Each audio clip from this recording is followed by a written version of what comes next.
നമസ്കാരം. കേന്ദ്ര സർക്കാർ വഖഫ് ഭേദഗതി ബിൽ ലോക്സഭയിൽ അവതരിപ്പിച്ചപ്പോൾ നൈസായിട്ട് ഒഴിഞ്ഞു നിന്ന ഒരാളാണ് പ്രതിപക്ഷ നേതാവ് രാഹുൽ ഗാന്ധി. രാഹുൽ ഗാന്ധി മാത്രമല്ല, മുഴുവൻ ഗാന്ധി കുടുംബവും തഴിതപ്പി എന്നുള്ളതാണ് വാസ്തവം.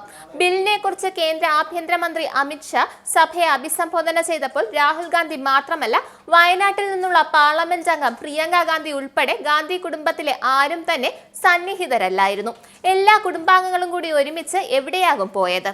ഒരുമിച്ച് എവിടെ പോയി എന്നതല്ല, ഒരുമിച്ച് പാർലമെന്റ് നടപടികളിൽ നിന്ന് രക്ഷപ്പെട്ടു എന്ന് വേണം പറയാൻ. പണ്ട് ലീഡർ കെ കരുണാകരൻ ഇതുപോലെ നിർണായകമായൊരു സന്ദർഭത്തിൽ സഭയിൽ നിന്ന് ഇറങ്ങി അപ്രത്യക്ഷനായതും വോട്ടെടുപ്പ് കഴിഞ്ഞപ്പോൾ തിരികെ ഒന്നും അറിയാത്ത പോലെ തിരിച്ചെത്തിയതും എവിടെ പോയതാ എന്ന് ചോദിച്ചപ്പോൾ കണ്ണിറുകിക്കൊണ്ടൊരാംഗ്യം കാണിച്ചതുമെല്ലാം ഇന്നും ചരിത്രത്തിന്റെ ഭാഗമാണ്.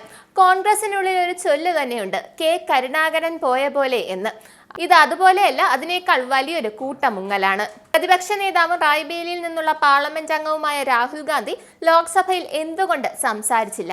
പേടിയാണ്. മറ്റൊരു കാര്യവും ഞാൻ കാണുന്നില്ല. പ്രീണന രാഷ്ട്രീയം പ്രോത്സാഹിപ്പിക്കാൻ നിന്നാലുള്ള വോട്ട് ബാങ്ക് പോകുമെന്ന പേടി.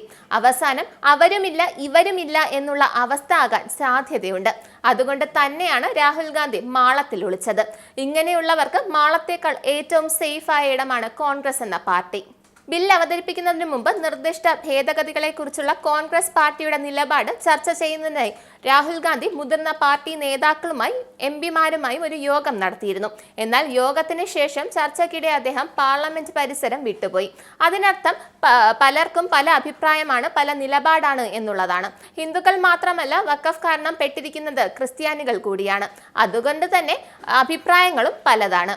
കേരളത്തിലെ എംപിമാർ വഖഫ് ഭേദഗതി ബില്ലിന് അനുകൂലമായൊരു നിലപാട് എടുക്കണമെന്ന് KCBC പറഞ്ഞത് കോൺഗ്രസ് തള്ളിയിരുന്നു. ഇത് വലിയ രാഷ്ട്രീയ പ്രശ്നങ്ങളാണ് ഉണ്ടാക്കിയത്.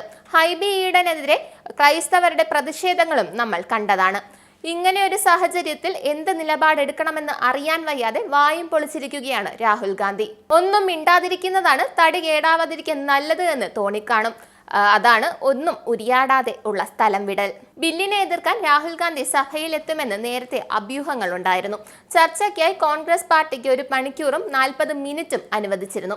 എന്നാൽ ഒടുവിൽ രാഹുൽ ഗാന്ധി ചർച്ചയിൽ പങ്കെടുക്കാതിരിക്കാൻ തീരുമാനിച്ചു. അതായത് മൗനം വിദ്വാന ഭൂഷണം. വഖഫിനെതിരെ വല്ലതും പറഞ്ഞാൽ താൻ ഇനി മതേതരനല്ല എന്ന് ആളുകൾ ധരിക്കുമോ, അതോ എന്തെങ്കിലും പ്രശ്നങ്ങൾ ഉണ്ടാകുമോ എന്ന് പേടി. സോറോസിന്റെ ഫണ്ട് കിട്ടുന്നതുകൊണ്ട് ക്രൈസ്തവരെ തള്ളിക്കളയാനുമൊക്കില്ല. രാഹുൽ ഗാന്ധിക്ക് ഇപ്പോൾ വല്ലാത്ത ഒരു അവസ്ഥ തന്നെയാണ്. നന്ദി, നമസ്കാരം. നിങ്ങൾക്കും ആനന്ദ മീഡിയയുടെ പ്രേക്ഷകരിൽ ഒരാളാകണ്ടേ?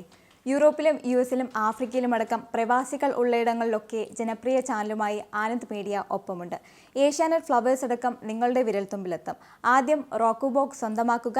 അതിൽ നിന്നും ആനന്ദ് മീഡിയ ആപ്ലിക്കേഷൻ ഡൗൺലോഡ് ചെയ്യുക, ഇൻസ്റ്റാൾ ചെയ്യുക. എന്നിട്ട് 02085866511 എന്ന നമ്പറിൽ ഞങ്ങളുടെ കസ്റ്റമർ കെയറിൽ ബന്ധപ്പെടുക. അല്ലെങ്കിൽ +91 735 660 3747 എന്ന നമ്പറിൽ വാട്സപ്പ് ചെയ്യുക. ആനന്ദ് മീഡിയയുടെ സേവനങ്ങൾ സ്വന്തമാക്കുക. മറ്റു ചാനലുകൾക്കൊപ്പം ആനന്ദ് TVയും എൻജോയ് ചെയ്യുക.